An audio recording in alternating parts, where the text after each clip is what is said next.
Hey, I'm standing in my office in front of my bookshelf where my library's held, and right over my shoulder is a bookshelf that's got a lot of different translations of the Bible. As you can see, I've got the story and I've got my childhood NIV, the New Revised Standard, the Message, today's English, the Living Bible, and my New King James.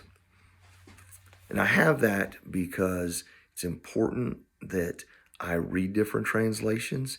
It helps to paint a better picture, a broader picture, a more detailed picture. Maybe the word usage is easier for me to understand. And it's important for me to read those things, but it's also important for my congregation to read from different translations. And so I am in the middle of a 5-week sermon series on the Beatitudes.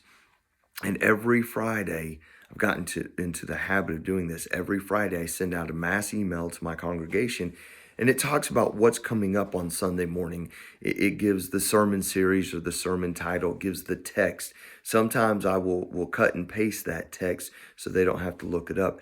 It'll talk about what's happening in the service, whether there's going to be a baptism or communion or something special happening that day.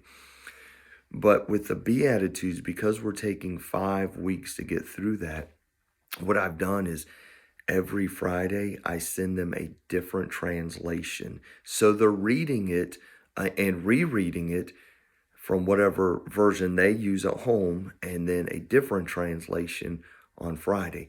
And then on Sunday morning, whatever translation I sent to them on Friday is the translation that I read out of to start the sermon. And then when I get to that passage of the Beatitudes I'm really going to hone in on, I kick back to the New King James Version.